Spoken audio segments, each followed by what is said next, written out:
Interview. Interview is a simple questioning of a person who cooperative. Pag sinabi natin interrogation is the skillful questioning of a witness or hostile witness. Instrumentation is also called the criminalistic or forensic science. It is a scientific examination of evidence. Instrumentation, gumagamit na sila dyan ng mga application of the fingerprint identification, lie detection, investigation, what we call polygraph to determine that the person is lying. Okay? Extrajudicial confession. Umamin sa labas ng court. Umamin kay judge. Si judge is nasa labas si judge. Umamin siya kay judge doon sa tindahan. What we call extrajudicial confession. Umamin siya sa police. Nasa labas sila ng court. What we call extrajudicial confession. Pag sinabi natin judicial confession, umamin sa loob ng court. Modus operandi refers to the summary of habits, techniques, and the peculiarities of the behavior, characterizing operational procedure employed a certain offender, what we call modus operandi. This is use of some budol-budol gang and dugo-dugo gang. This is the example of modus operandi. In the 6 cardinal points of investigation is the 5W1H. The 5W1H is what is the specific offense has been committed, ano yung krimen na ginawa niya, where the crime has been committed, sa yung lugar, when it was be committed, the time and date, who it was committed, is a person involved, sino yung tao na involved, how it was be committed, pamamaraan, method ng modus operandi nila, example yung dugudugugang. Chain of custody. What is chain of custody? The chain of custody is the method of involving the systematic searching and handling, distribution, and accountability of all evidence found in the crime scene. Ito yung kailangan sa simula pa lang hindi na ma-alter yung evidence, tapos nakalista lahat ng pangalan ng tao na hawak sa ebidensya. What we call chain of custody. Dako naman tayo sa crime detection and investigation. This is a brainstorming lang. Crime detection and investigation is criminal investigation, what we call is an art as well as science which deals with the identification of criminal. Investigation is the action of the investigating something or some art, the formal systematic examination or research. In the preliminary investigation is an inquiry or conducted by the prosecutor to determine whether an indictment or criminal information can be filed against the respondent. Ito yung paunang investigasyon na alamin kung iakit pa ba sa court o hindi na. Sa custodial investigation, it shall be included the practice of issuing invitation to a person who investigated the concern with an offense. He as the suspected to have committed. Yan yung mga nagpadala ka ng imbitasyon. Example, pag nagpadala ka ng imbitasyon, pag tinanggap mo na yan at kinuha ka na ng police, would we start the what we call custodial investigation. Pag sumama ka na, nasa custody ka na nila, what we call custodial na yan, custodial investigation na yan. What's a corpus delicti? Corpus delicti is the body of the crime or the existence or fact. Is the scientific close to an inquiry. What is the sustain to the result of a crime? Ibig sabihin, pag sinabi natin corpus delicti, is not included the body of the crime of the person. Hindi lang doon natatapos yon. What you call lahat ng magpapatunay na may kinalaman sa krimen. What we call information. Ano naman information? Information is the tools of the criminal investigation is referring to knowledge or data is collected by the prover, which is maybe sensory, written, or physical form.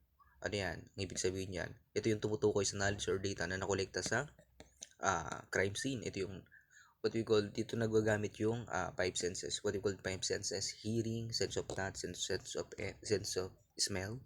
Ayan. Yan information. Yan yung nakukuha mo doon sa mismong tao na kinukuhanan mo ng information. Dako naman tayo sa some key points. Regular source. Pag sinabi natin regular source, ito yung regular na nakukuha natin. News, TV, radio. Ayan. What we call regular source. Mga tao sa paligid mo, regular source yan. Interview is a simple questioning of person who cooperative. Ibig sabihin, nakikipag-cooperative yung isang tao. Interview is a simple questioning, di ba? Pag sinabi natin simple questioning, simple lang na pagtatanong. Hindi mo na kailangan na gumamit ng para takutin siya, ganyan. Wala nang ganon kasi interview lang yan. Pag sinabi nating interrogation is the skillful questioning of a witness or hostile witness. Ibig sabihin pag sa interrogation naman, dito na gagamitin yung mga skills. Ano ba yung mga skills? Yung mga ano, example din yan yung Matt and Jeff. Yung Matt and Jeff na yan, yung isang pulis mabait, yung isang pulis is masama. Parang ganon, papakita nila na masama at mabuti sila. Pag sinabi nating instrumentation is also called the criminalistic or forensic science. It is science, examination, or real evidence.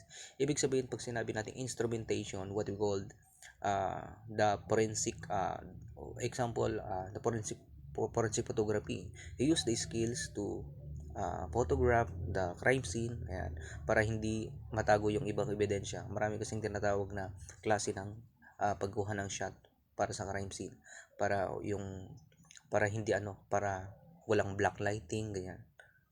Extrajudicial confession, yun umamin ka sa labas ng court. Pag sinabi natin judicial confession, ito yung umamin ka sa loob ng court. Extrajudicial confession, example, umamin ka kay judge, si judge nasa labas si judge ng court. Sa judicial confession naman, nandun kayo sa hearing, umamin ka na doon. Pero pag umamin ka, yung kaso mo, bababa siya ng isang beses lang. Modus operandi, pag sinabi nating modus operandi, sa judicial confession is one lower degree. Modus operandi is refers to the summary of habit, techniques, or peculiarities of behavior characterizing operational procedure employed a certain offender. Pag sinabi nating modus operandi, ito yung mga pamamaraan ng mga sindikato. Example, dugudugugang, ayan, yung mga akyat bahigang, what you call modus operandi. Diyan kasi nila matitrace kung isa lang yung tao o isa lang yung suspect nila. Pag hinalaan, yun na lang titrace nila kung ano yung mga modus operandi nila. Pag sinabi nating 6 cardinal points of investigation, what we call yung 5W1H. Yung 5W1H na yan, what is the specific offense has been committed? Ano yung ginawa na krimen? Diba? What is the specific offense? Yung offense. Number 2, where the crime has been committed. Saan ba nangyari yung krimen? When it was be committed, in the time and date. Ibig sabihin, kailan at saan. Whom it was be committed. Sino yung tao na involved doon sa nangyari na krimen? How it was be committed. Pamamaraan na ginawa nila, what we call modus operandi.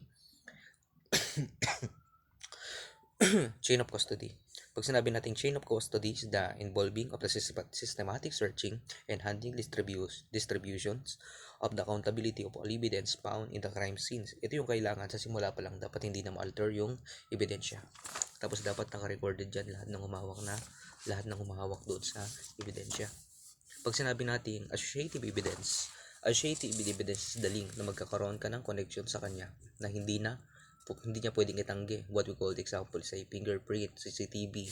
Sa oras na yun, nakita ka doon sa CCTV, nakinuha mo yung baril, tapos sa oras na to, nakita yung fingerprint mo, natagpuan yung fingerprint mo doon sa crime scene. Hindi nila pwedeng itanggi what we call associative evidence. Ito yung link na magkakaroon ng connection sa'yo para hindi mo maitanggi yung krimen.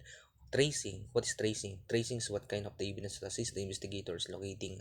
Ibig sabihin, example, passport, ID, nahulog mo. What you call tracing, para matrace ka.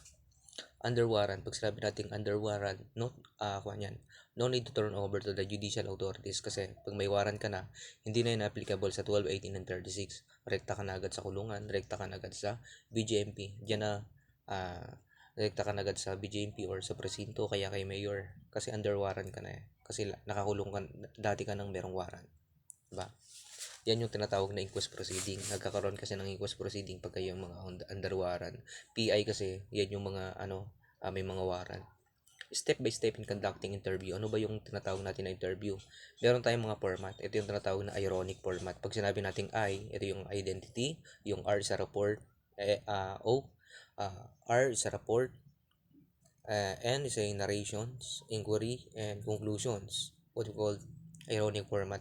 Pag sinabi nating I is prior to commencement of an interview, the investigator should be identify the offender. Example, ako si ganito, sino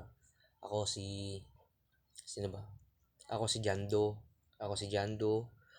papakilala ako, taga rito kami sa police station 1, what to call, papakilala ka muna, ano yung pangalan mo, ano yung rank mo, Sa number 3 sa report, it's a good of the positive feeling to the subject toward to the investigator. Kunin mo yung loob niya, kaibiganin mo. Kasi pag kinaibigan mo yan, magbibigay ng information sa yan kahit di mo nagamitan ng interrogations. Narration is the witness should be allowed to tell all he knows to the little interruption from the investigator. Hayaan mo lang na magsalaysay at sabihin lahat ng nalalaman niya. Inquiry is after the information shall have been by the subject that the investigator to ask to answer to clarify about the case. Ito yung pagkatapos na magsalaysay. Pagkatapos niya magsalaysay, ito yung tatanungin mo na siya. Conclusion. What we call conclusion. As the after the interview, it is the proper close to the proper close. Ito yung magpapaalam ka na sa kanya. Ito yung magpapasalamat ka na sa kanya sa pagbibigay niya ng impormasyon sa kanya, pakikipagtulungan sa iyo. Okay, dako naman tayo sa mga intelligence. Decoy. What's decoy? Ang decoy kasi pwedeng tao, pwedeng lugar para matakasan yung surveillance. Paano ba natatakasan yung surveillance? Sometimes, gumagamit sila ng mga kalukalike. Tapos sasakay sila sa maraming sasakyan na pare-parehas na itim ang sasakyan, pare-parehas na plate number. What we call decoy. Pag sinabi nating bagging is the equipment or tools to listen or record discreetly conversation.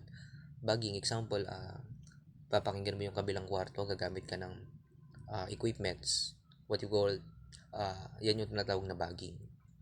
Sometimes may mga high-tech talaga na lugar na gumagamit sila ng mga electronic device para marinig nila kahit gaano pa kakapal yung pader sa kabila, maririnig nila yan. Ano naman tong eavesdropping? Eavesdropping is pure hearing. Tenga mo papakinggan mo yung kabila. Yan yung tinatawag na eavesdropping. Pag shadowing is conducted when the subject is moving from one place to another. Ito yung binubuntutan mo siya. Yan, shadow. Parang sabi nga nila, anino. Diba? Made. Pag sinabi natin made, other term is a burnout. Ibig sabihin yung sinusundan mo, nakita ka na niya, what you call burnout. Loss. Pag sinabi nating loss, nawala yung subject mo, hindi mo na nakita, hindi mo na natagpuan. Traffic. Pag sinabi nating traffic is the movement of a person, goods, and vehicle, either the power of animal or combustion system from one place to another for the purpose of safe travel. Pag sinabi nating traffic, hindi ito yung traffic na literal na nakikita nyo na sobrang traffic sa kalsada, sobrang daming sasakyan na hindi na makagalaw. Hindi yun ang ibig sabihin nun. Pag sinabi nating traffic, ito yung movement ng tao, vehicle, either power or animal combustion system from one place to another for the purpose of safe travel. Tumutukoy ito kung gaano kabilis ang mga sasakyan sa highway, yung mga animal, ayan. Yan sinasabi na traffic. Pag sabi nating traffic congestion, yan talaga yung literal na traffic talaga. Yan yung traffic na hindi na makagalaw ang sasakyan. Sa 5 pillar ng ng traffic management, meron tayong tinatawag na traffic engineering, traffic education, traffic enforcement, traffic environment, and what we call traffic. Kasi na si traffic. Okay, yan alam mo na. Wala yung isang traffic.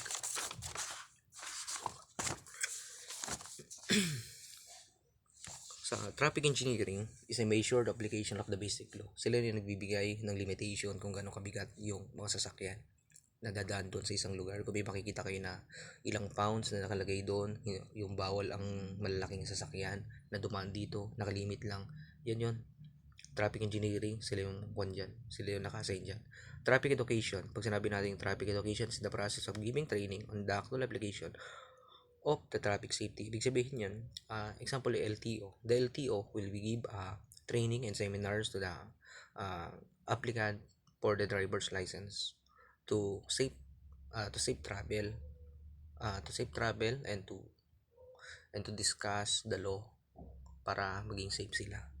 Yes, sabihin nila dyan, bawal magangkas ng ganito, walang helmet, yan, bawal mag-drive ng walang driver's license, bawal mag-drive ang student permit pag wala siyang kasamang non-pro, mga ganon. What we call traffic education. Sa traffic enforcement, ito yung traffic and law enforcement is the arresting, issuing or traffic ticket and give a warning to the pedestrian. Ibig sabihin, pag sinabi natin traffic enforcement, sila yung nag-arrest, nag-issue ng traffic ticket, at saka sila yung nagbibigay ng mga warning doon sa mga motorist. Yung mga yung mga pasaway na motorista paulit-ulit na lumalabag sa batas. Yan. Ginibigyan nila ng warning. Una yan, warning, verbal warning. Pangalawa dyan, citation, ticket. Pangatlo yan, compensation na yan, ang lisensya. Traffic environment, pag sinabi nating traffic environment is the study of dealing with the potential disaster, popular or explosion exchange in our urban areas like in air pollution or water pollution, transport congestion. Sa traffic environment, tinitignan dito yung yung mga urban areas kung gaano nakalala yung isang lugar, kung gaano naka-pollution, gaano naka-traffic. Tinitignan yung mga disaster, kung ano na ba yung kalagayan ng environment dun sa traffic area.